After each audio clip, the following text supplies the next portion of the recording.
Rifle pointed at a member. Nobody talked.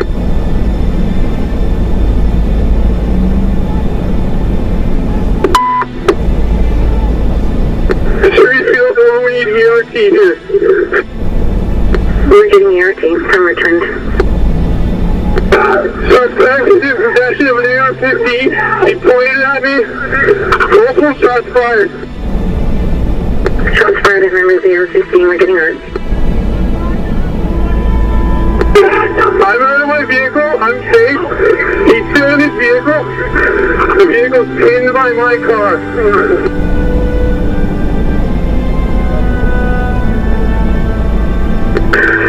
Surrey got ERT responding.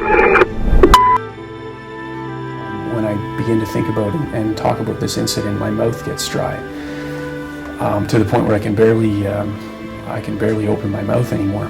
There were several rounds fired. By whom and in what order? Again, we can't confirm any of those details. What they can confirm is that Purdy had a loaded .22 caliber rifle, modified to look like this military assault rifle, in his lap. The muzzle for the assault rifle was pointed in the direction in line with where the officer that was involved would have been seated in his vehicle. It was released publicly that I had been cleared by the external police department in the investigation into the incident, and they had found no evidence of any wrongdoing. But what happened when that phone call did come was completely unexpected for me, but it was a huge shock to me emotionally. And in a way, I think what triggered it is I began to think about what the individual who I had the interaction with that night, the deceased, what his family was going through and what his friends were going through because of it. I began to notice changes in myself, perhaps not right away, but I began to isolate myself at home and from people, from coworkers. And I began drinking quite heavily in a way that wasn't social. It wasn't any of those things that is acceptable by society. To go out with friends and enjoy a good time in a responsible manner. This was me basically just staying away from everyone, staying at home, staying out of everyone's way, and drinking myself to sleep. I wasn't driving my car drunk. I wasn't, getting in trouble in any of those disciplinary type of ways, but I was destroying my family relationship. And so I didn't want to bring a police car home for the risk of getting called out, and if I had been drinking, and then saying, oh, I can't go because I'm drinking. I just wanted to hide it. But that ended up causing a pretty significant conflict with another coworker of mine who I respected, and I think it was the one thing that kind of made me realize, so as much as I think I'm not letting people down, this member has been on call 5 nights this week, just like he was last week, and I haven't done any. I'm no longer part of the team. What's my major contribution?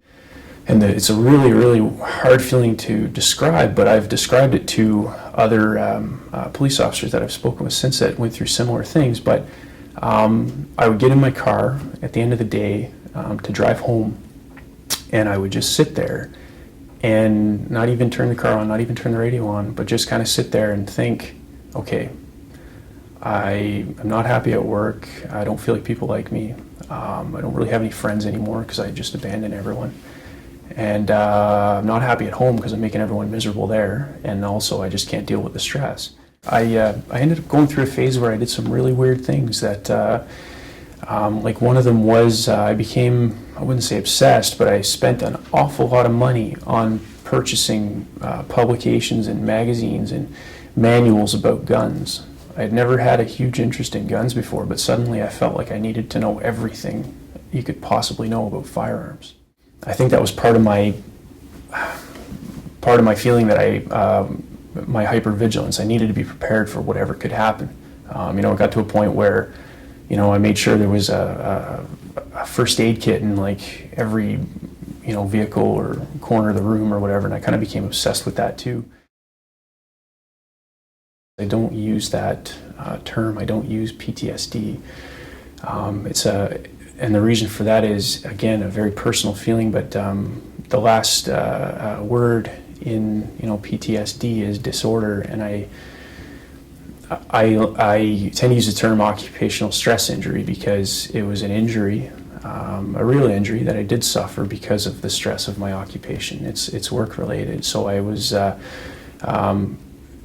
was dealing with alcoholism as well as an occupational stress injuries. It was easier to just sit back, not call anyone, to ask for that help, and then be the same one under the same breath saying like, oh well, nobody cares about me, and it's just a mentality that developed that I felt like I felt like my phone should be ringing off the hook, I shouldn't need to make the steps to participate. It should just be, okay, I've let people know I'm having a problem, therefore the magic wand should now be passed, and number one, I should be fine, and number two, this should just fall into place and everybody should be calling me to make sure I'm okay, and that's not the case, and it's not realistic. It was so easy to pick up the phone and call my lawyer every day to see where things were at and stuff, but why is it so hard to pick up the phone and call your doctor and say you're having a bad day, because you think that, again, it's that feeling I'm going to lose my job. It's that feeling that I'm going to, be stigmatized. Everyone's going to look at me funny. And again, you just have to make that first step. So I did eventually meet with the doctor, medical staff, psychologist, who I still to this day am totally comfortable saying that I still from time to time do meet with this doctor, and I started to get an incredible amount of support from the standpoint of this individual is not a police officer, but they are somebody that obviously knows psychology and understands trauma. So then the next step was to I was referred and was accepted into treatment for over at a Veterans Affairs Hospital through Veterans Affairs Canada, which is available to R.C.M.P. members, and I only found that out through the force. There isn't a day that goes by I don't think about that and think about his family, and also knowing after the fact that the individual did struggle with addictions. Through my understanding and learning a bit about addictions in this program, I started to lose a lot of the anger that I held from the incident, and in a way I started to make the first steps towards kind of making peace with what had occurred, and also with the individual himself. A moment I knew everything was okay was the day that I finished my graduated return to work, and at the time I was helping out a sergeant here with some disclosure on a file, and came into the office that morning, and I said, yeah, I got my clearance. I'm good to go back on the road. And instantly it was like, cool, I want to write a search warrant. Okay, sounds good. So it was right back at it. And without realizing it, that right there, that vote of confidence that I got from that sergeant was everything to me. We talk about survival mentality, and the survival mentality is that, in use of force situations or encounters with suspects, you use the survival mentality. You do everything that you can to survive that fight.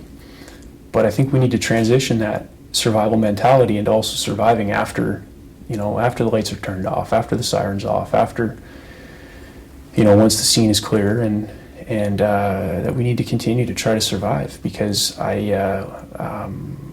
don't even want to sit here and think about what it would be like today for me if I hadn't got this help. I can tell you that you do hear all the rumors that, oh, it's going to change and it's not going to be as good. Having personally called that number for an issue, I can't believe how good it was, 24/7.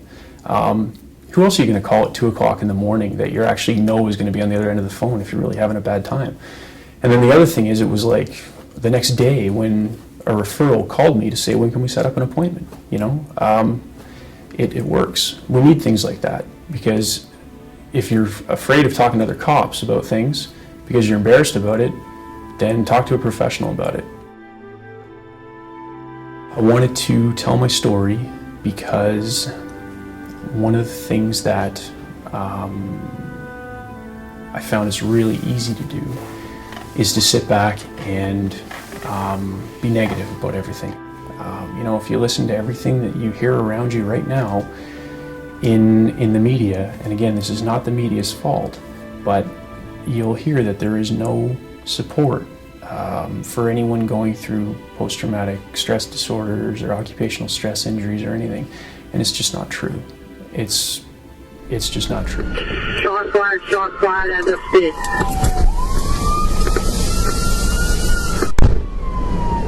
There have been members of the suspect.